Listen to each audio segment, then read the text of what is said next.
Memorial Stadium, honoring that intrepid space explorer, Colonel Comet. Hear the Colonel's first words since his return from the planet Earth. You are all invited to attend.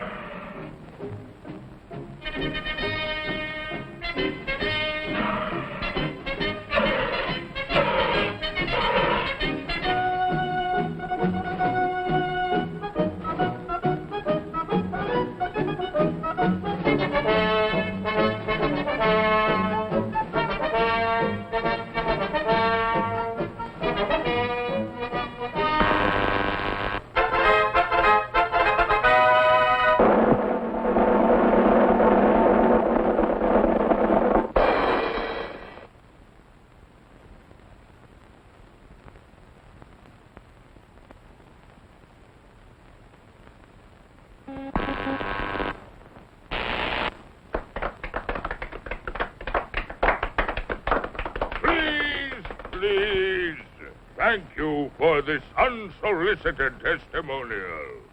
And now, by special permission of the Commander-in-Chief, me, here is Mars' first space explorer, Colonel Cosmic.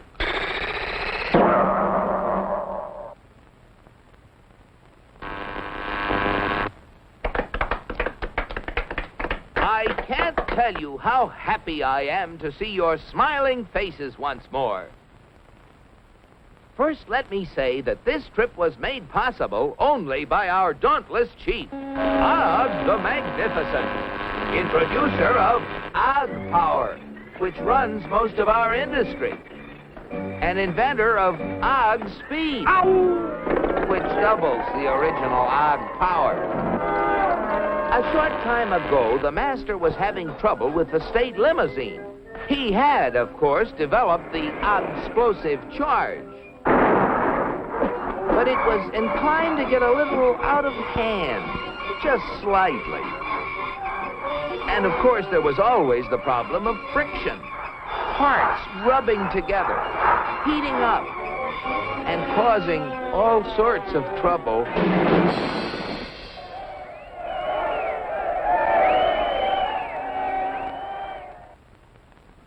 But our leader was undaunted.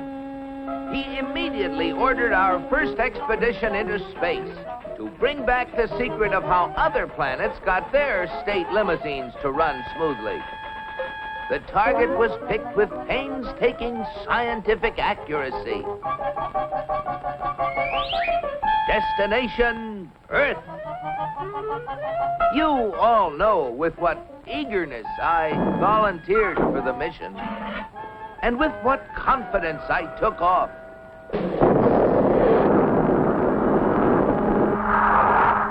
I took careful bearings and set out for my goal. It seemed no time till I was approaching a country of Earth called, the United States of America. I set her down like a feather.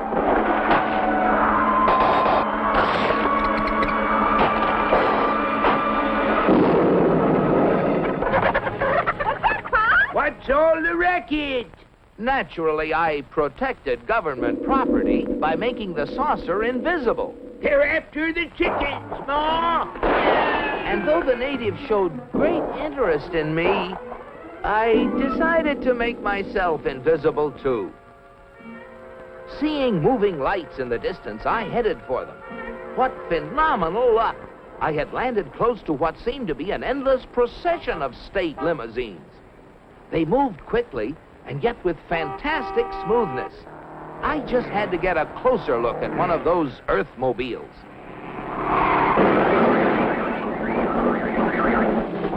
Just as I thought.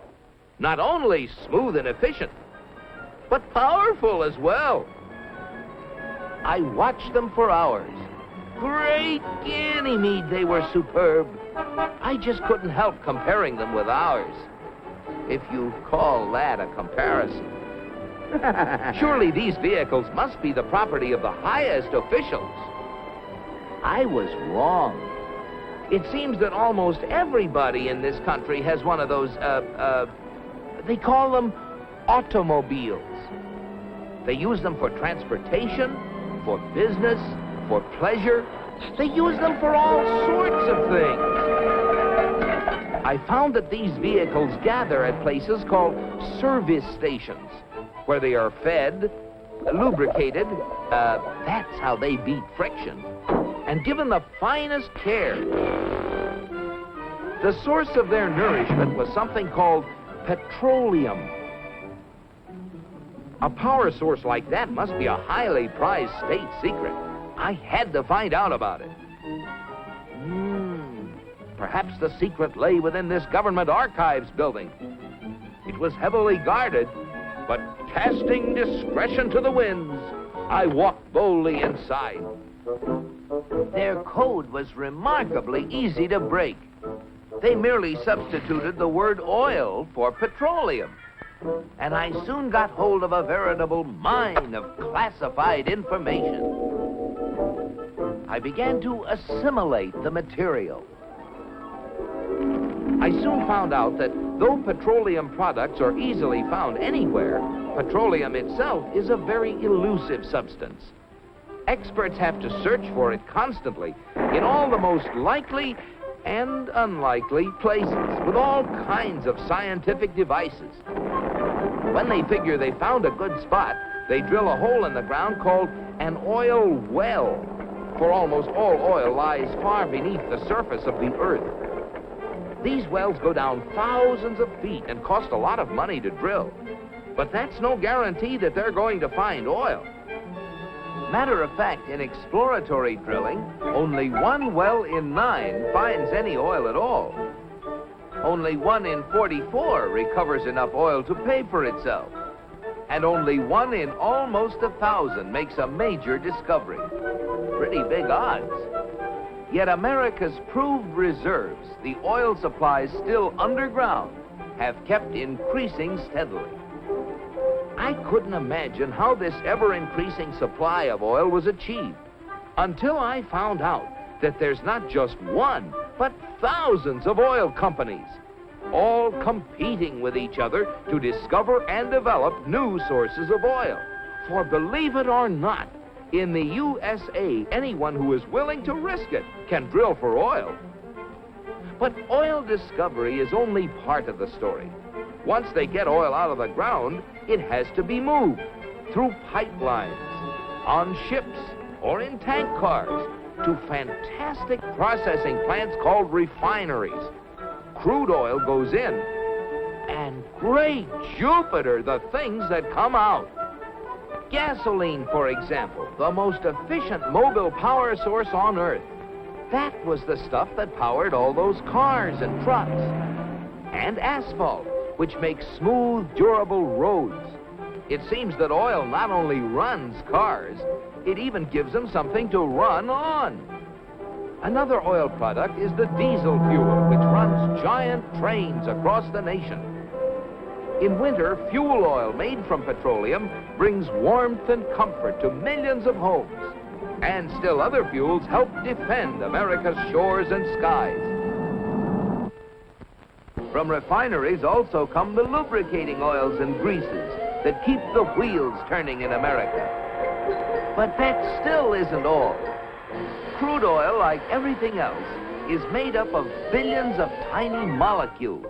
And using the magic of research, oil companies compete with each other in taking the petroleum molecule apart and rearranging it into, well, you name it, fabrics, toothbrushes, tires, insecticides, cosmetics, weed killers, a whole galaxy of things to make a better life on Earth.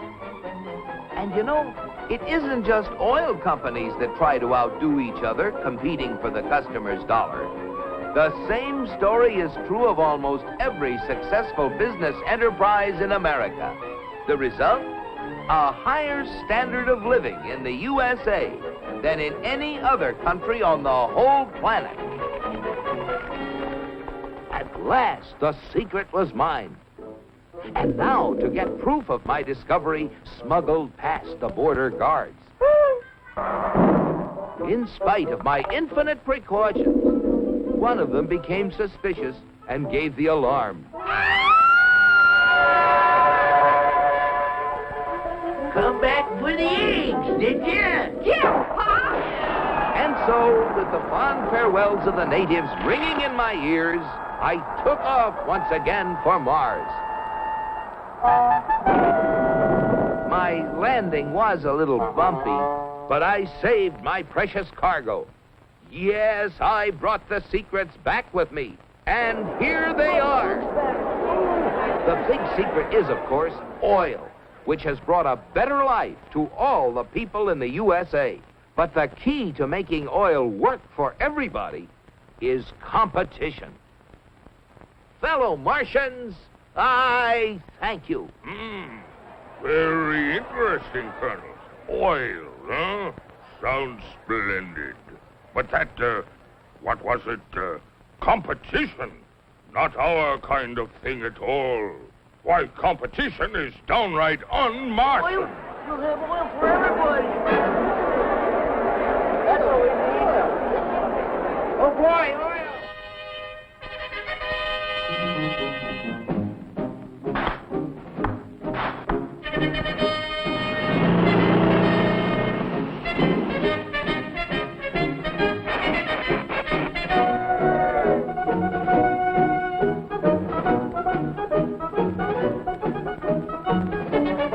Look at them.